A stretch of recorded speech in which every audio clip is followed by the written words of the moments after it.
Dr. Claudia Swan is the inaugural Mark Steinberg Weil Professor of Art History and Archaeology at Washington University in St. Louis.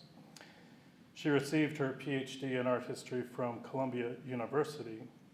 Her principal area of research is Northern European art with a focus on the Netherlands in the 17th century and the intersections of art history, history of science, material culture studies, and the history of global trade and politics.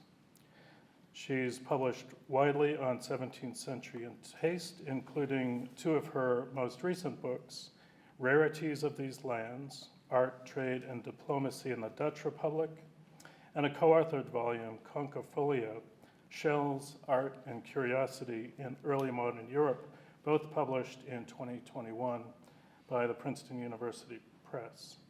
So please join me in welcoming Dr. Claudia Swan.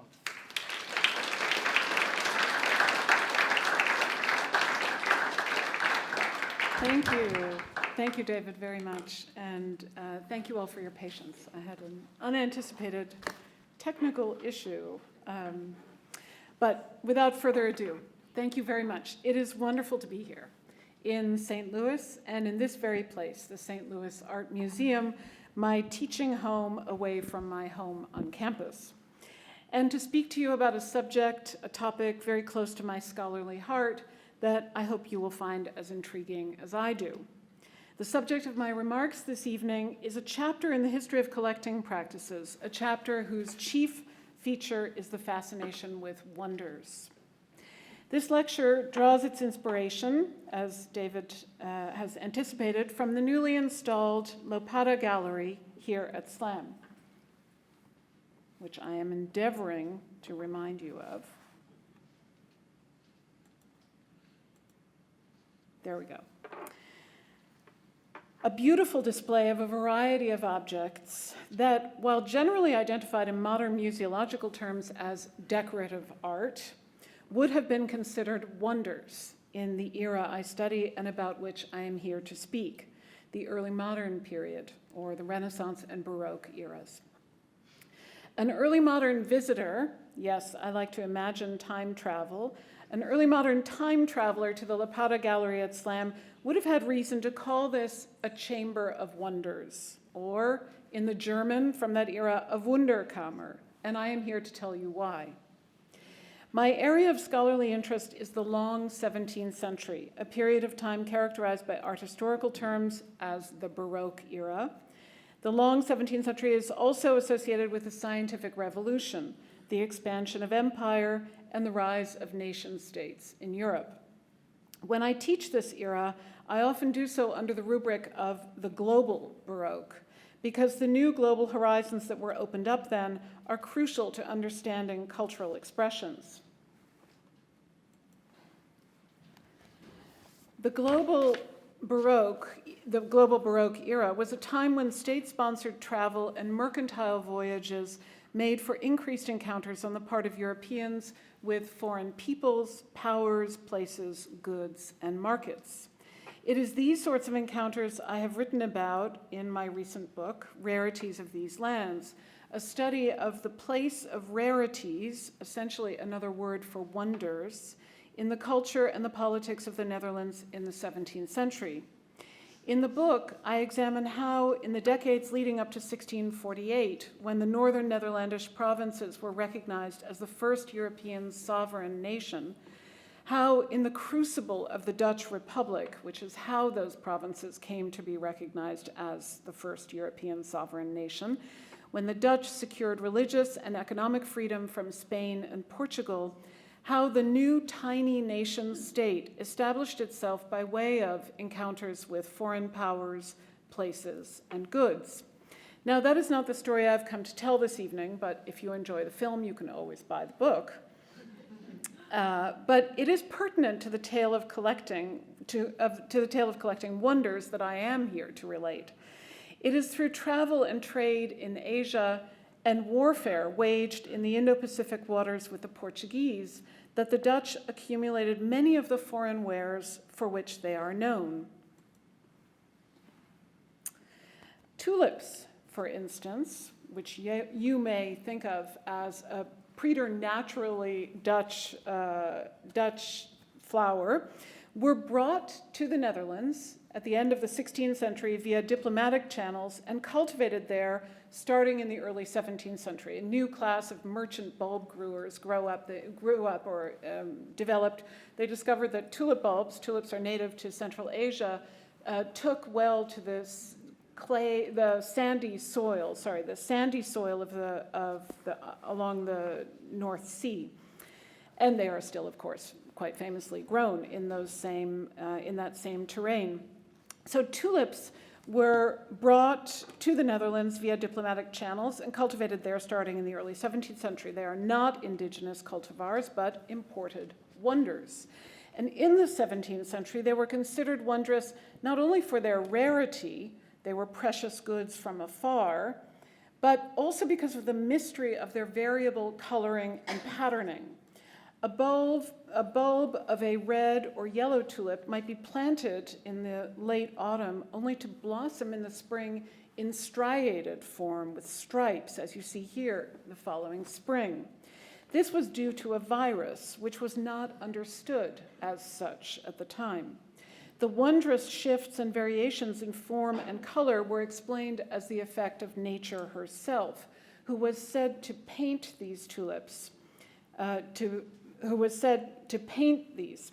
Tulips were wonders from afar and doubly wondrous because they were testimony to the artistry of nature. Porcelain wares were first brought to Dutch shores in the 17th century, much of it initially pirated from the Portuguese, and quickly they gave rise to Delftware, blue and white Delftware, which was produced in emulation of the mysterious Asian substance and its vivid blue and white coloring. And I'm showing you here a porcelain bowl on the left and a Dutch Delftware earthenware bowl on the right, which, and I don't have an image of this, but inside contains an inscription, a fake inscription dating it to 1581. It was produced well after 1600 by ingenious Dutch ceramicists, and it was the closest they could come to this precious Chinese porcelain, the formation of which, or the manufacture of which, they did not understand at the time.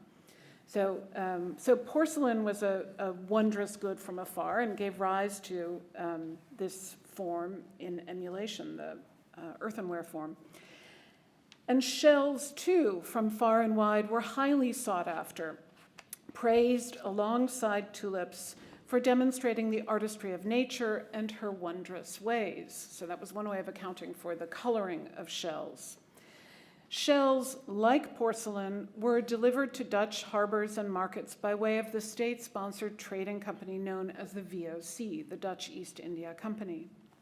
Now, this tiny tale of Dutch colonial encounters with foreign goods is pertinent here because tulips, porcelain, shells alike were considered wonders by the Dutch poets, painters, statesmen, and collectors who encountered them.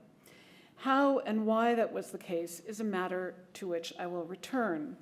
For now, back to the Lapata Gallery for a moment to remind you that its contents in ensembles, such as this astonishing cabinet made of many materials, principally ebony veneer, at least visibly, the principal material is ebony veneer, harvested in Africa or in the Indies, and a distinctly non-native hardwood prized for its blackness and sheen, or the individual instances of vessels or shells, porcelain, minerals that you see here, the individual instances of shells, porcelains, and minerals, and the composite works too. These are the product of just the sorts of global encounters that the Dutch are famous for engineering and that other European powers engaged in as well, global encounters with and that resulted in wonders. Now, to speak of early modern wonders and their collection is to invoke wonder, spectacle, curiosity, modes of experiencing art or artful objects that the newly installed Lapata Gallery engages and captures, and in which early modern audiences were well versed, but that amount to an aesthetic a whole aesthetic world very different from our own. What do I mean? Modern-day galleries and museums are sites of spectacle. When we visit these spaces, we engage first and foremost through our sense of sight. We are there to see, to view, to regard works of art. Generally speaking, the manner in which we do so is uniform, with minor variations on the theme of standing still in front of individually displayed works of art, hung, as in the case of paintings, at eye level. Thomas Strutt's series of photographs of museum goers is a beautiful meditation on how we experience art in the modern museum. I show you a somewhat local example here, a regional example, I guess. Viewers in the Central Impressionism Gallery at the Art Institute of Chicago, static in the presence of paintings lined up in a row in a gallery installed to embrace the key work, Gustave Caillebot's Rainy Day in Paris. We are so accustomed to this mode of viewing paintings, it is easy to overlook it as anything but the norm. You might say, so what about this photograph? Especially in light of the fact that this is a relatively similar photograph that I downloaded from the SLAM site. So we could have another discussion about what makes Thomas Strutt's photograph art and this photograph advertisement. This photograph is less artistic, perhaps, than Strutt's work, but equally effective in reminding us of the patterns of behavior that we honor in museum galleries, quietly social, pausing to look, perhaps to take a photograph. It wasn't until relatively recently that I learned that individual museums have their own respective hang heights. I believe SLAM's is 60 inches, and the Art Institute of Chicago's is higher, sort of an unusual high hang height. But whether an inch or two different, this industry standard is a reminder of how normalized it is to expect that paintings, when we view them in museums, should be lined up in a row for our consideration, each work exhibited individually and with space between them. And if you ask me why, I would suggest it is in order for us to view them as the unique expressions of their makers' intentions and styles and abilities. This is how the history of art since the Renaissance has been written and therefore exhibited. But museums, like all institutions, are creatures of their time, and the expectations we bring to museums about what we might find there and how we might experience it are very much the product of our time or of the past 2 centuries. This, too, is a longer tale than I can tell here. Now, if our time traveler had, for instance, stopped off on her way to the Lapata Gallery in early 19th century Paris and visited the Louvre, she would have experienced paintings hung very differently. Consider this wonderful document of the role of the Louvre as a training ground for artists, painted by Samuel Morse in the 1830s. Have you found her yet? Not the time traveler, no, the most famous woman in the Louvre.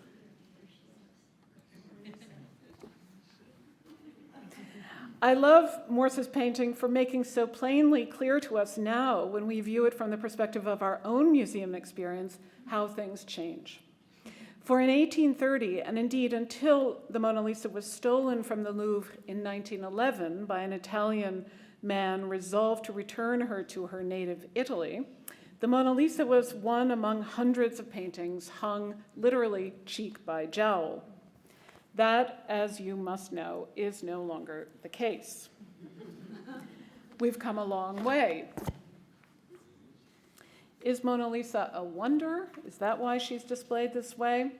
One of the best arguments I've heard for why crowds mass to see her, why one feels obliged to make the pilgrimage, is that we are compelled to see her pretty much solely because she is famous. And her fame, and because of her fame alone, not because of the artistry of Leonardo's portrait work, or for that matter, the wonder. Viewers queue up to view her not because they are keenly interested, I don't suppose, in this particular Florentine woman, depicted by Leonardo in 1504 in a portrait to preserve her likeness, but because the painting in the Louvre Museum is, as authors before me and smarter than I am have said, the original of a reproduction, because you've seen it in reproduction and you need to it's a touchstone. So you need to refer your experience of the reproduction to the original. Now, in what follows, I want to take you farther back in time to an era of collecting wonders, a world distinct from our own, but accessible by historical investigation, imagination, or scholarly time travel, maybe a combination of all three. This is a time prior to the establishment of public museums, which had to wait until the end of the 18th century and the early 19th century in Europe, and a time when collections were first and foremost assembled to house wonders. So what makes or made a wonder? The year is 1520. It is high summer in Flanders, modern-day Belgium.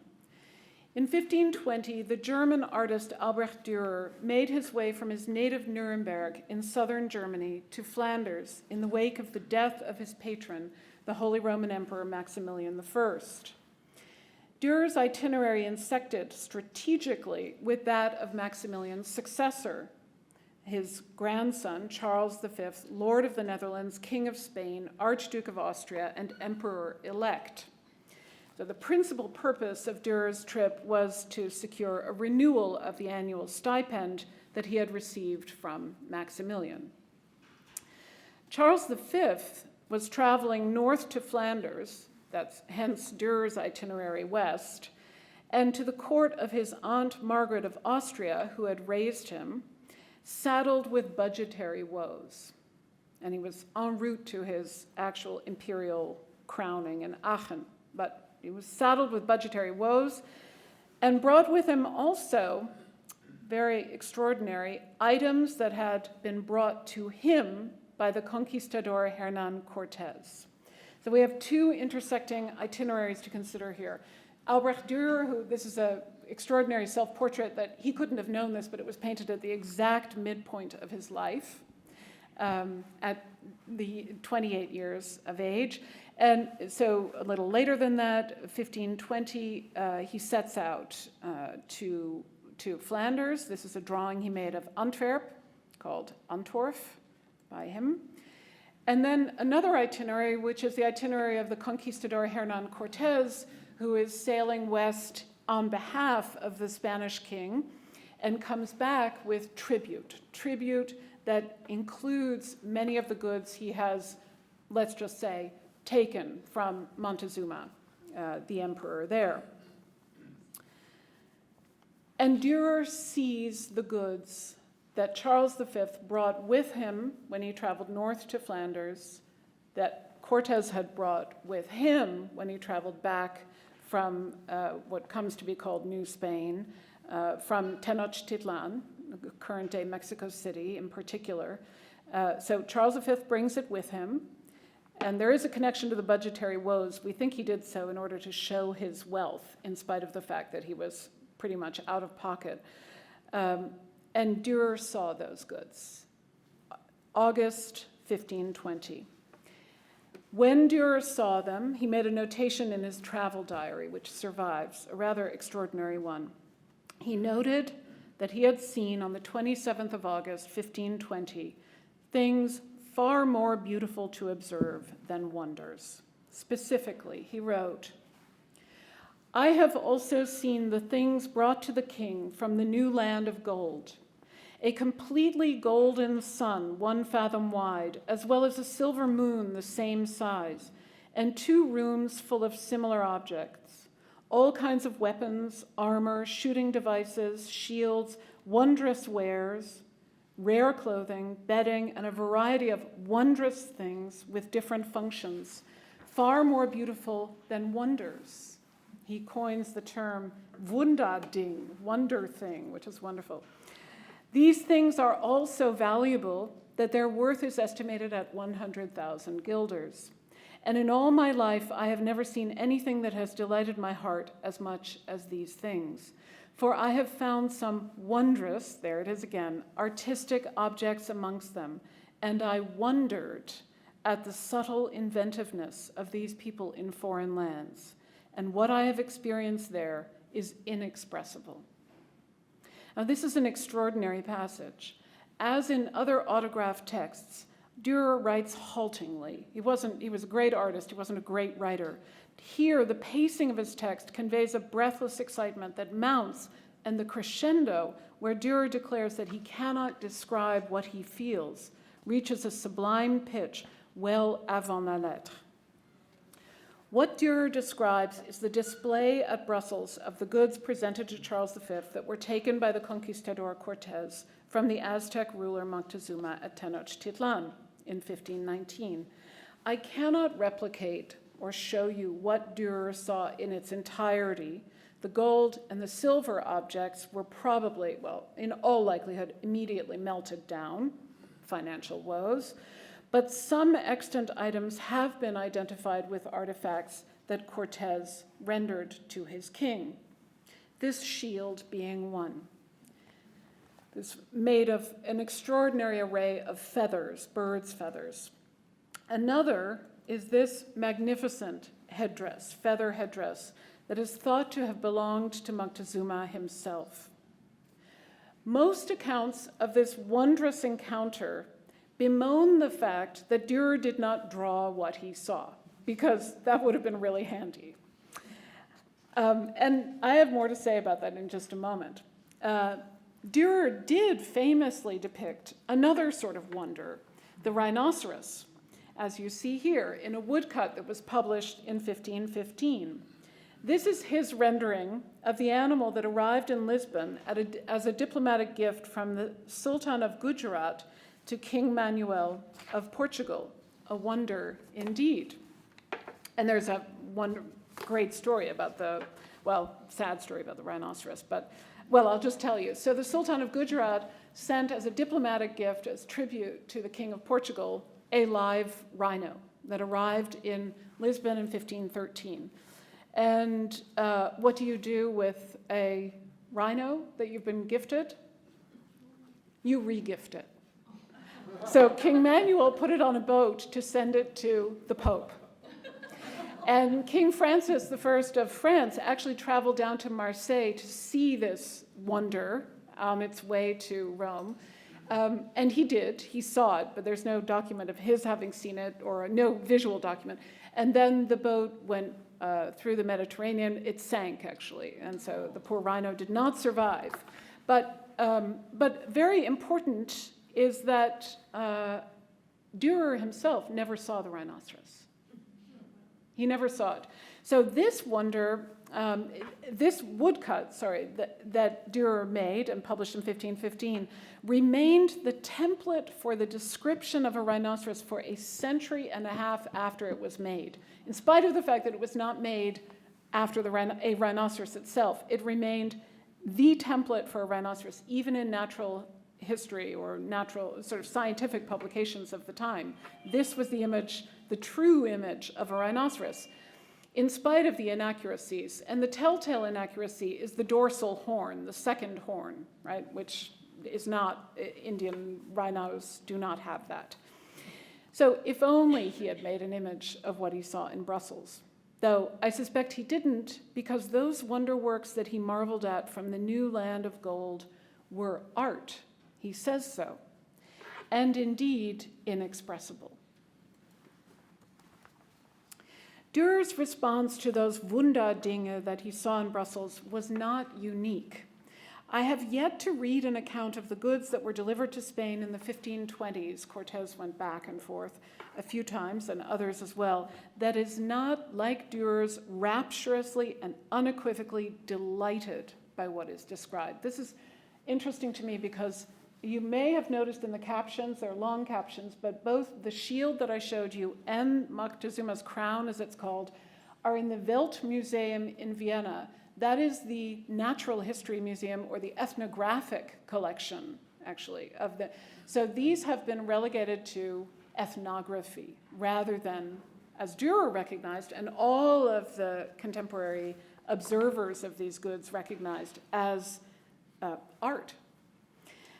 Cortés himself, responsible for the import to Europe of myriad Mesoamerican objects that he acquired, wrote, quote, "Moctezuma has all the things to be found under the heavens in his domain, fashioned in gold and silver and jewels and feathers, and so realistic in gold and silver that no smith in the world could have done better, and in jewels so fine that it is impossible to imagine with what instruments they were cut so perfectly, and those in feathers, so feather work, more wonderful than anything in wax or embroidery. In other words, this was the summum of artistic accomplishment and recognized as that at the time. So much for European, mastery of the arts. So in inventories and descriptions at Veracruz, whence they were shipped, at Valladolid, where they were unpacked, and at Seville and Coruna, where Charles himself referred to the new world of gold made just for him, witnesses to the New World goods were consistent in their praise.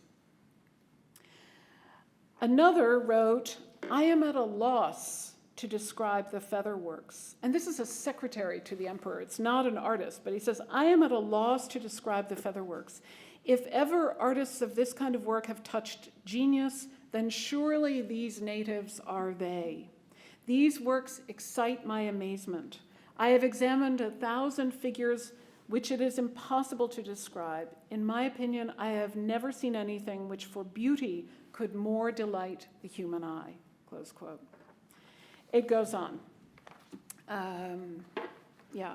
Descriptions of these as miraculous, for instance, these works that were brought back.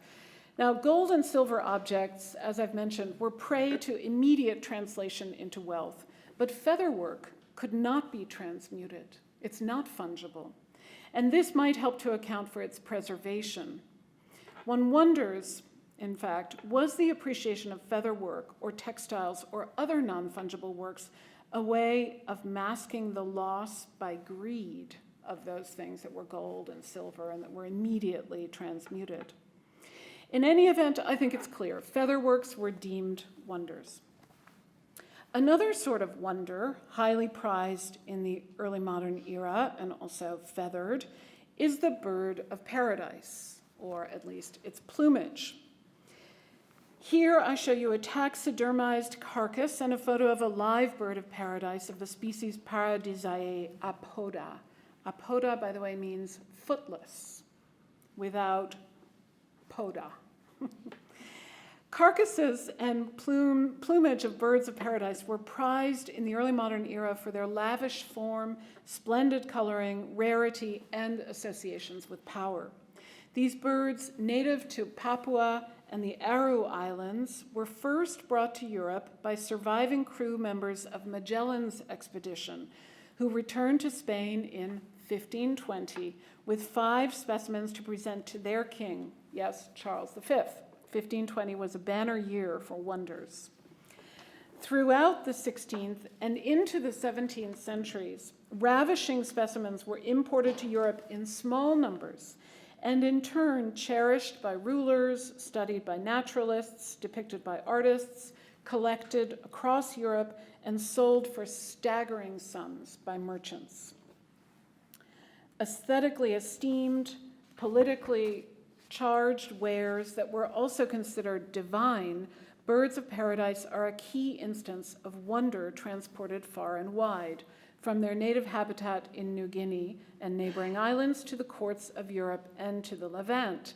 In my book, Rarities, I trace a gift of 8 of them from the Dutch state to the Ottoman Sultan in 1612. I call this a version of taking coals to Newcastle, taking exotic goods from far away to the exotic ruler of a faraway place.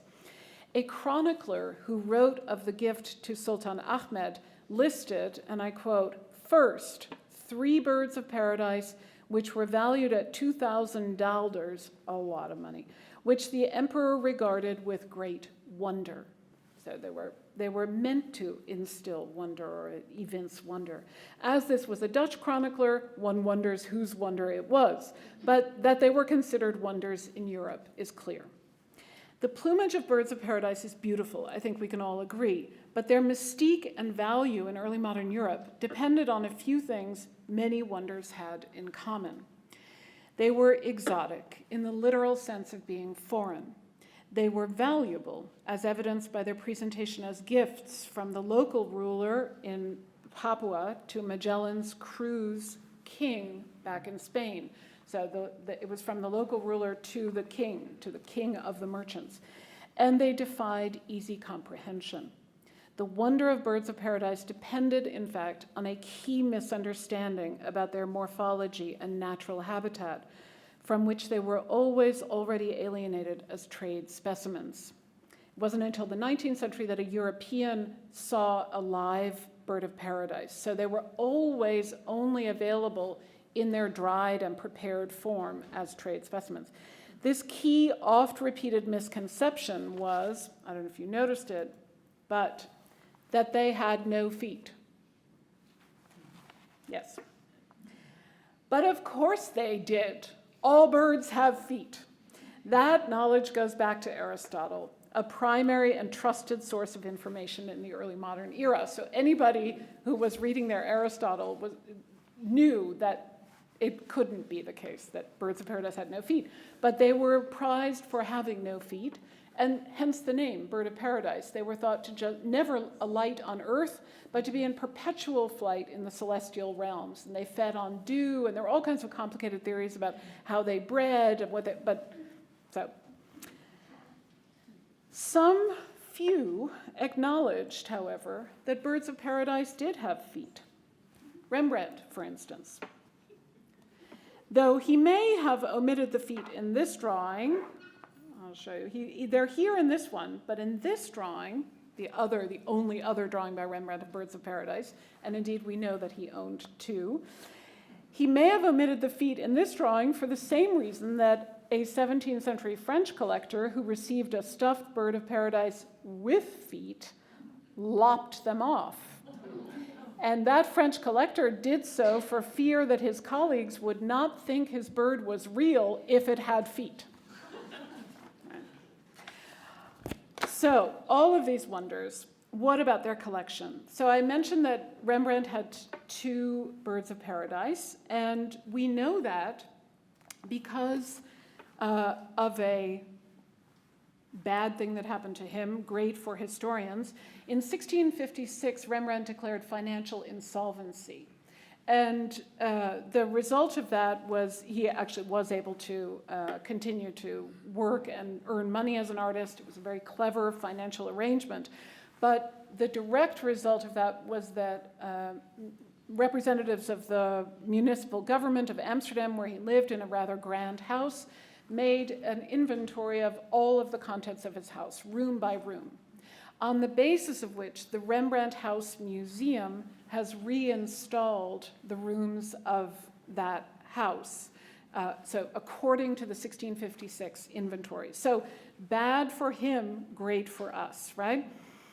And one of the rooms is labeled in that inventory as the Kunstkammer.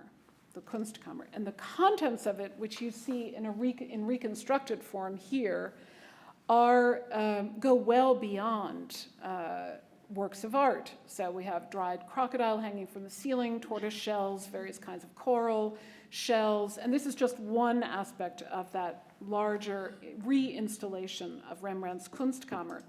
This was not his atelier, as you may think. Kunst means art in Dutch and in German, and you may think, oh, that's where he worked. No, his atelier was actually on the floor above the Kunstkammer. This was the space in which he assembled his highly prized collection, his collection of, broadly speaking, wonders of art and wonders of nature alike and side by side. And Rembrandt was no exception in his time.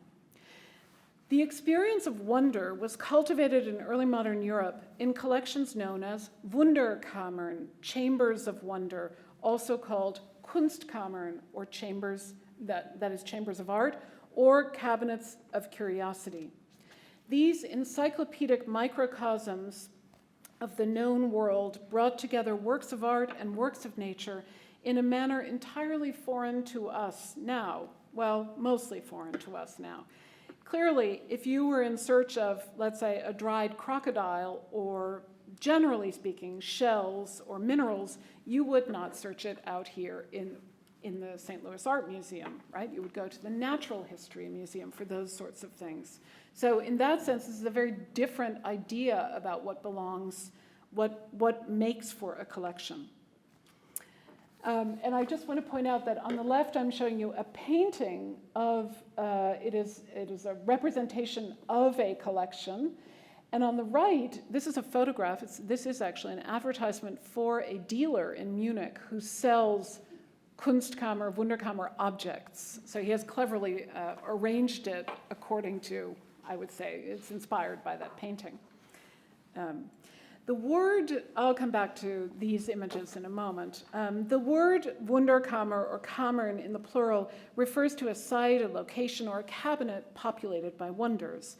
A Wunderkammer is literally a chamber or room whose wondrousness might extend from its contents, the objects it contains should qualify as wonders, to the overall wondrous effect of the place itself.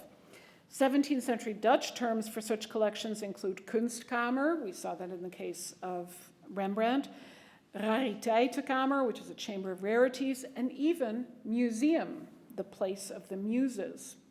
When Friedrich I, Duke of Württemberg, visited the collection of the Dutch doctor Bernardus Paludanus in the northern Dutch city of Enkhuizen in 1592, he remarked that Paludanus, quote, showed his Wunderkammer, which truly can be called a Wunderkammer because he has so many and such wondrous things that he himself brought from India and Egypt and other faraway lands, close quote.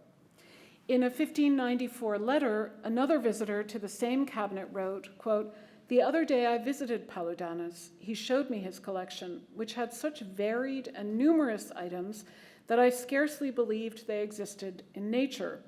Nature herself seems to have moved into his house, entire and unmutilated, and there is nothing written down in books that he cannot present to your eyes. That is why the great man, and I'm quoting here, that is why the great man Joseph Scaliger, a great scholar, gave all of his rarities, which were both numerous and spectacular, to Paludanus, saying, here are your things, which I have possessed unjustly. Right? So the idea that, it all belonged with this one person. The jurist Hugo Grotius was either impressed or overwhelmed by Paludanus' extensive collection, which he described as a treasury of the world, containing all, ark of the universe, storehouse of sacred nature, and temple of the world. Maybe he was confused. Historically speaking, when we speak of Wunderkammern, we refer to a curious phenomenon and set of practices that emerged in the 16th century in Western Europe. We use the German term to designate these marvelous spaces, not one of which survives intact, by the way, largely because they originated in the courts of Habsburg Europe and were popular in the 16th century in German-speaking regions, so hence Wunderkammer. But they are also and very often called Kunstkammern. Margaret of Austria, Charles V's aunt, kept a sort of proto-Wunderkammer in Brussels. She owned a bird of paradise, and of course and Charles gave her many of the goods that came back from, that Cortez had brought back that were exhibited there. Catherine of Portugal, sister of Charles V and wife of the King of Portugal, she had lists, literally shopping lists of wonders shipped back to Europe from the East Indies via Lisbon. So she would have them brought back from the East Indies to Lisbon, and then she passed them along to all of her Habsburg relatives throughout the German territories. So she was sort of a supplier to the Wunderkammer collections in the German-speaking territories. And the Holy Roman Emperor Rudolf II in Prague owned what is arguably the most famous of all early modern Wunderkammern, housed in the Hrádčný castle on the hill above the city of Prague.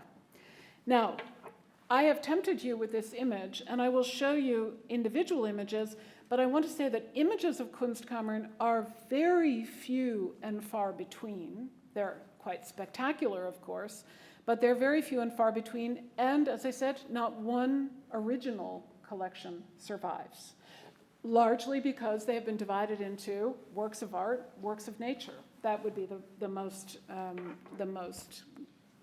I guess, common way in which the items that are that were collected, are now exhibited and preserved.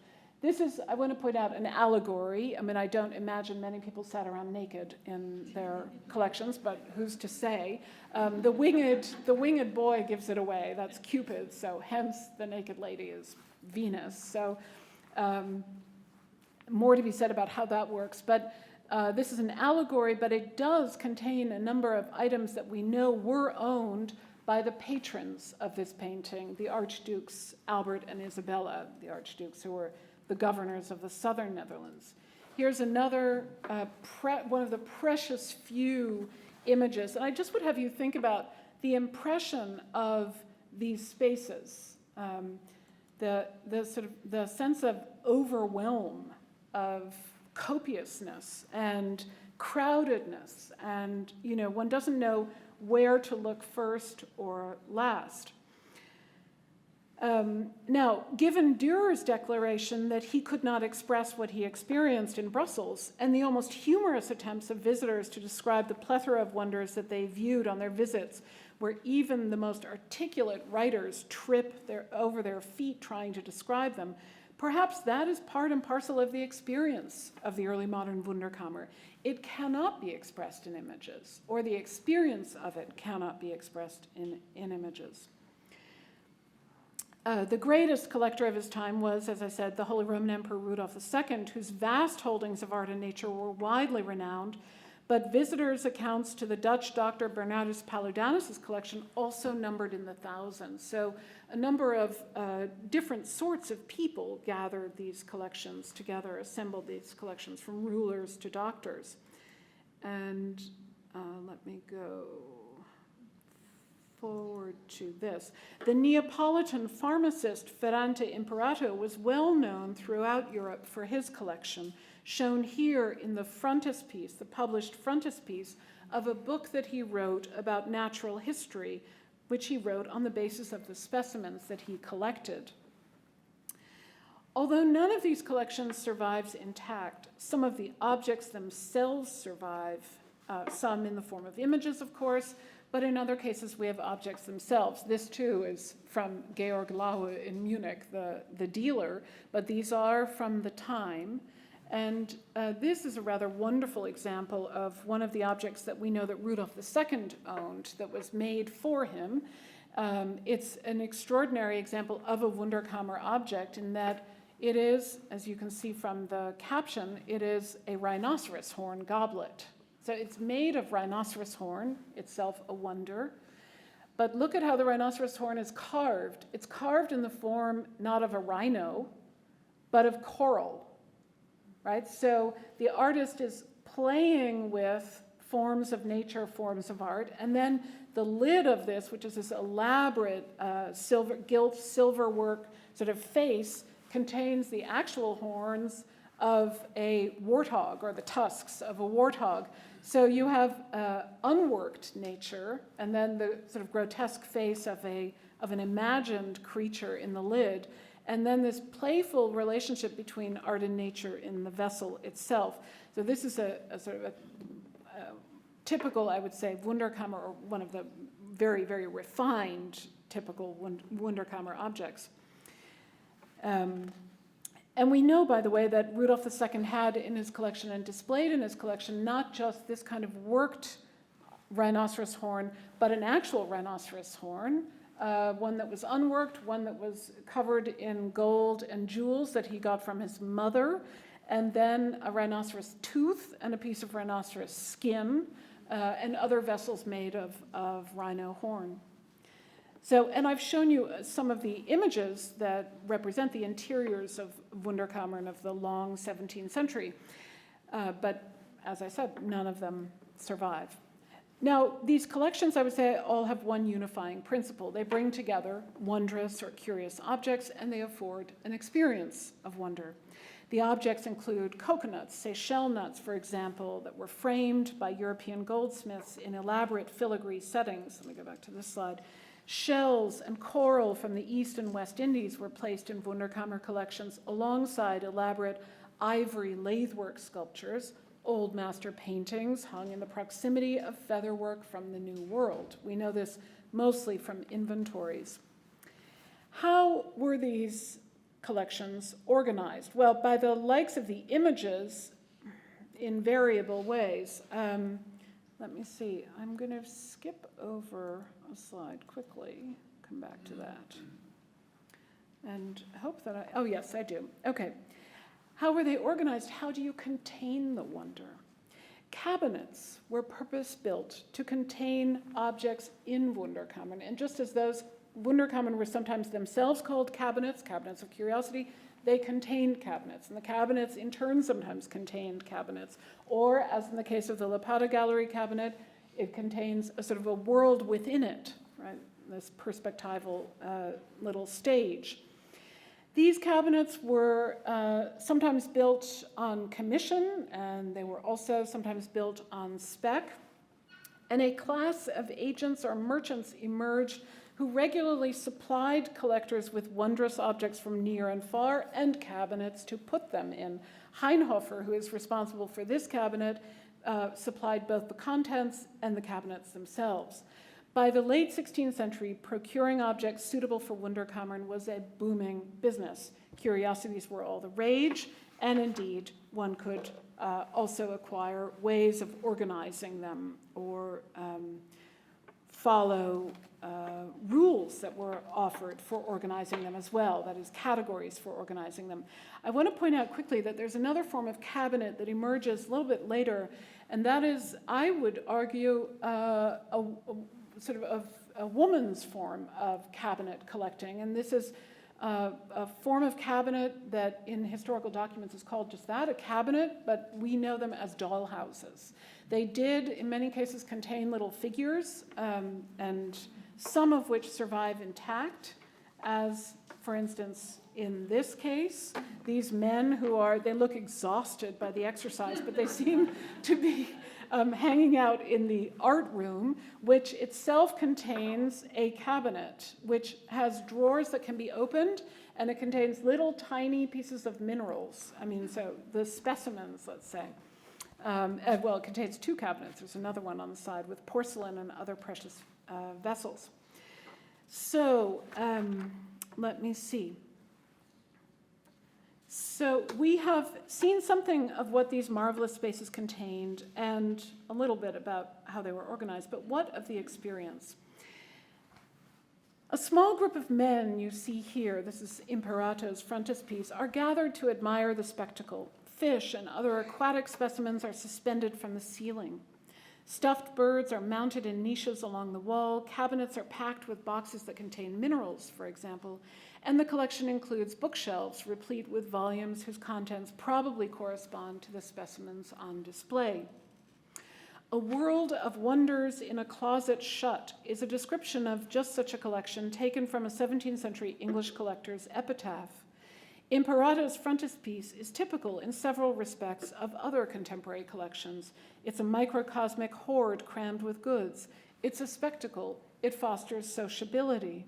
One man, perhaps Imperato himself, shows off the collection to others who gaze admiringly and point.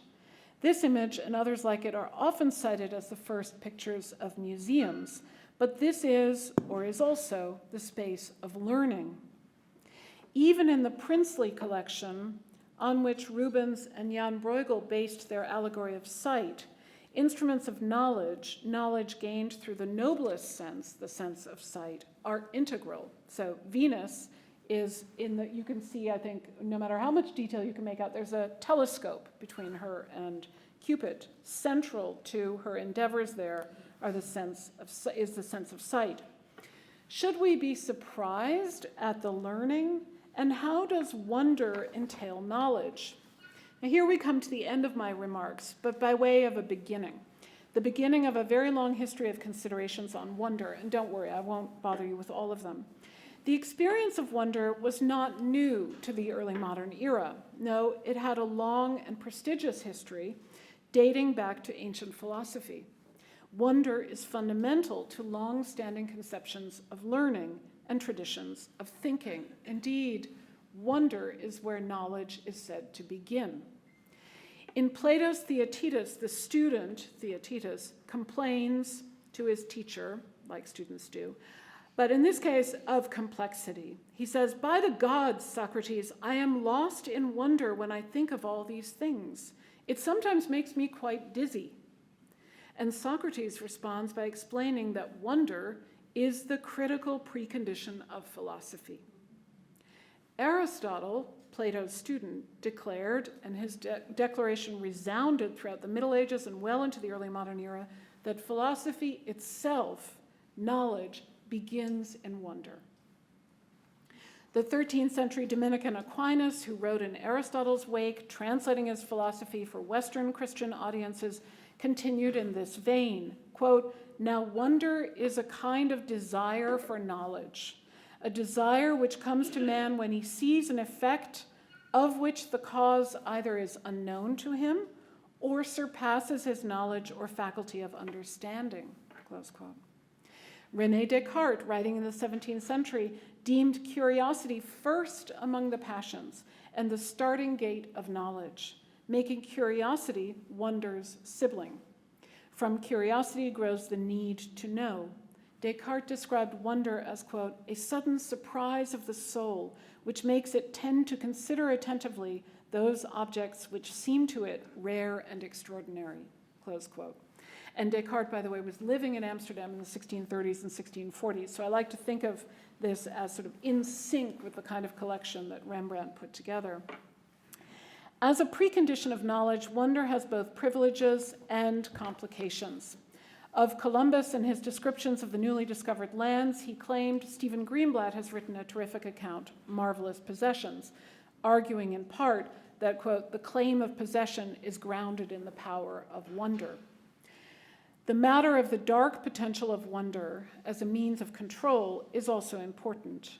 I could return to what Dürer saw in 1520 in Brussels and trace that encounter again along these lines, encouraging you to consider how access to wonders of the New World directly buttressed the power of Charles V, Holy Roman Emperor, and other rulers too.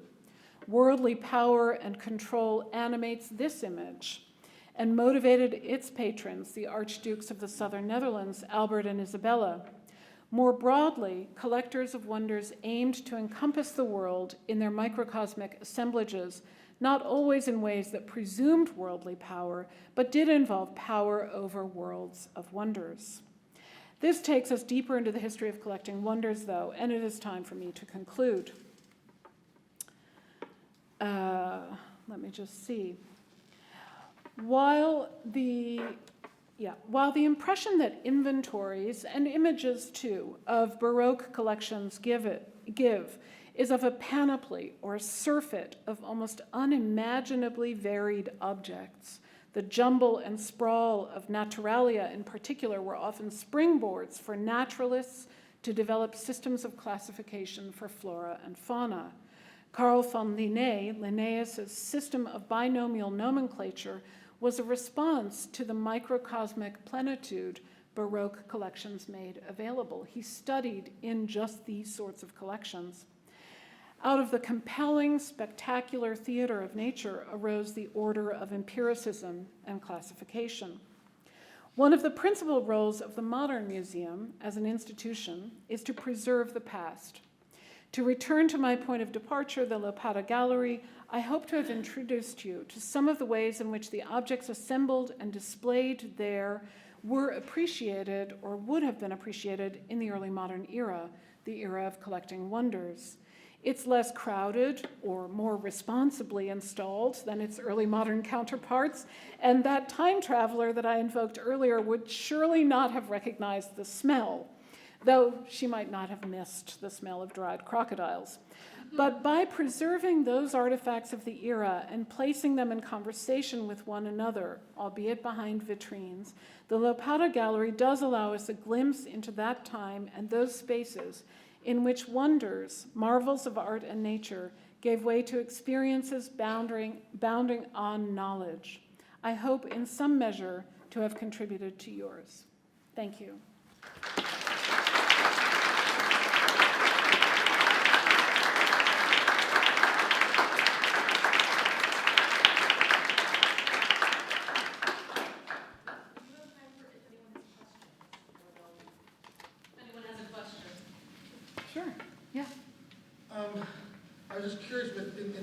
collections with works of art and works of nature sort of mixed together, whether the experience of wonder at works of art and experience of wonder at works of nature is supposed to be the same experience, or if there's supposed to be some sort of difference between those two experiences of wonder? Yeah, it's a great question. There is, in what I have read and what I've studied, in the later 17th century, there is a sort of a divide between people who are really mostly interested in the natural world and people who are mostly interested in art. And there is the cultivation of what we would call kind of connoisseurship, knowing how to talk about art, and a more sort of professionalization of how to talk about the natural world. But I don't think that in Rudolf II's collection those boundaries held at all. And I haven't talked to you about, I mean, there were so many things I could have talked about, but I haven't talked to you about the presence in these collections, I'll just go back to this because I have it here, of scientific instruments and globes and images that were not necessarily art, but we have, here I'll show you another one. This is one of the few but precious images of a collection, and we have visitors to the collection. It's actually the Archduke and the Archduchess, or the Archdukes are, the collector is between the two of them. And over here on this table, I love this painting because They brought their dogs. they brought their dogs. Yeah, they brought their dogs. They brought their monkeys. But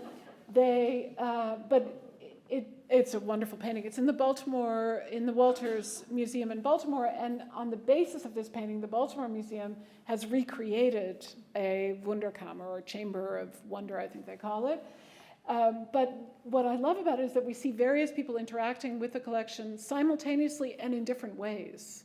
So we have figures over here who are standing at a table looking at, this is a perpetuum mobile. And then we have the patron who is proudly posed between the archdukes.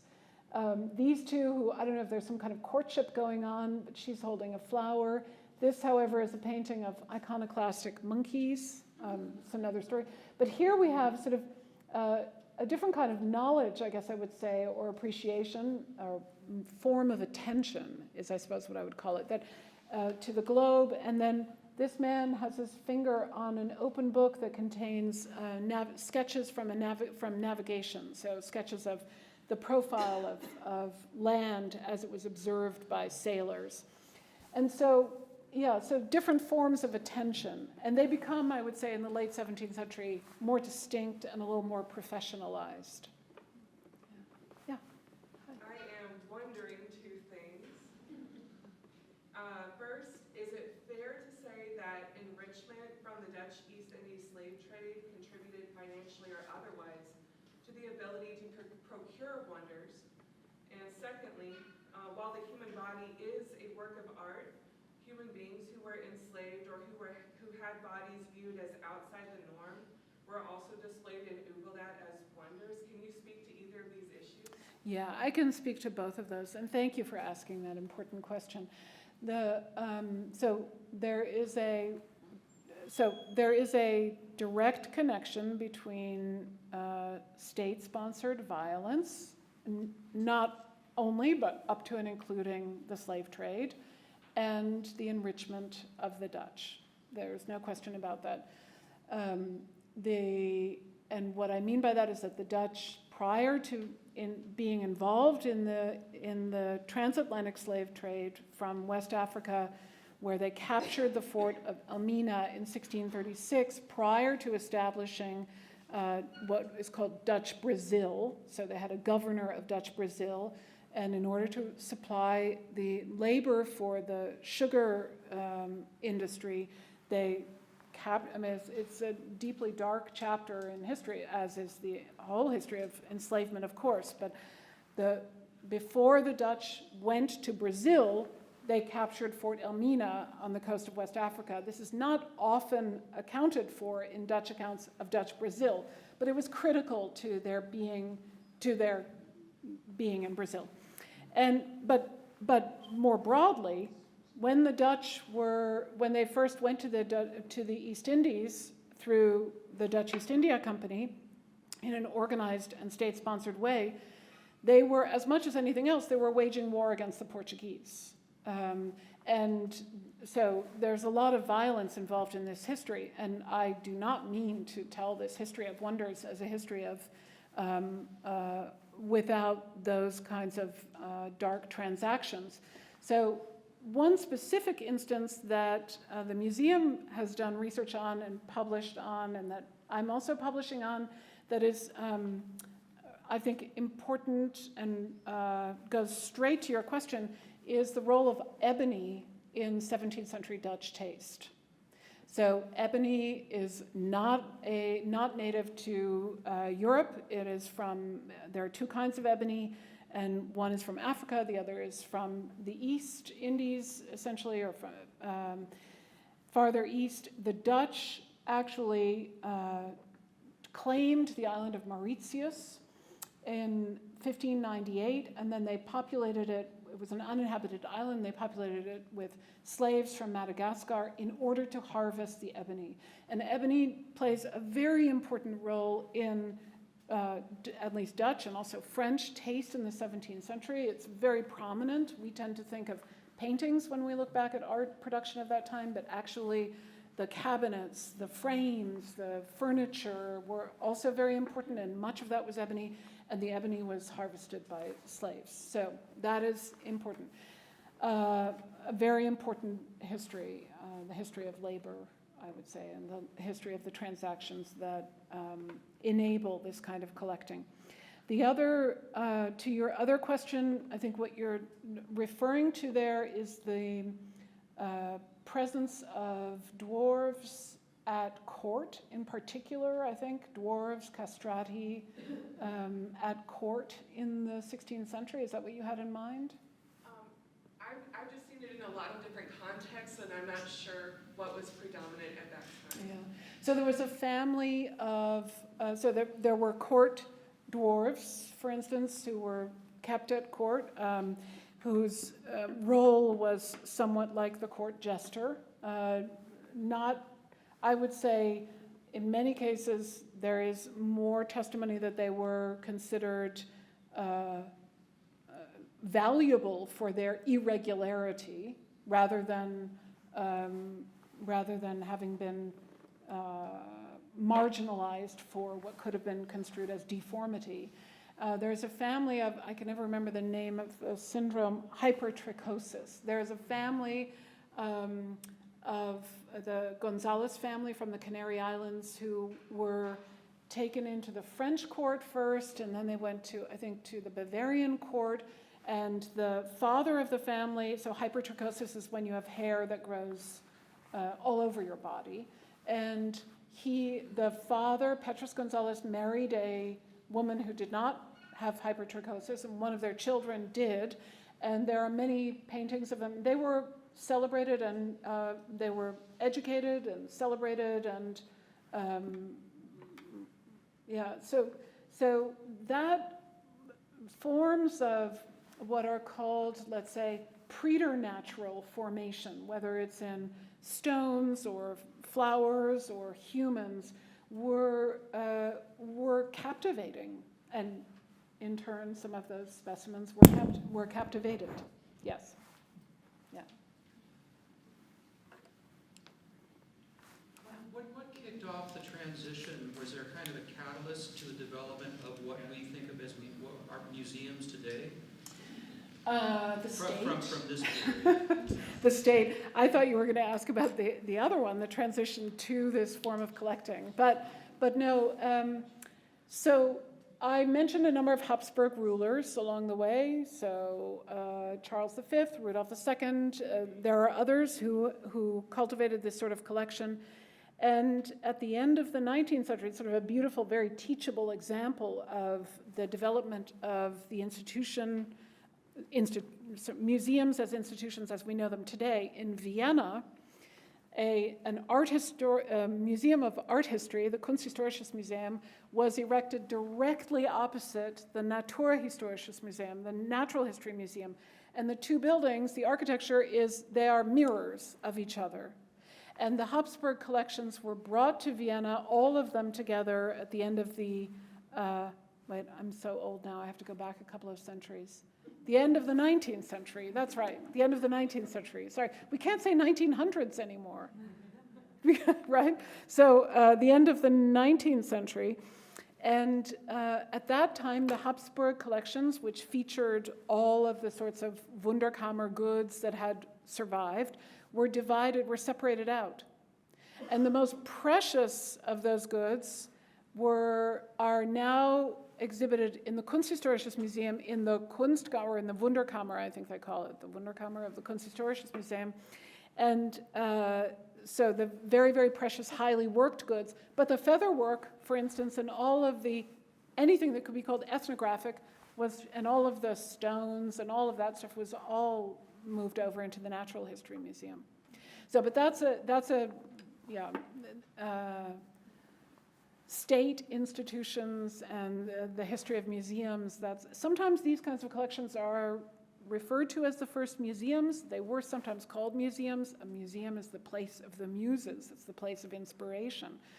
But the museum as we know it is a later development.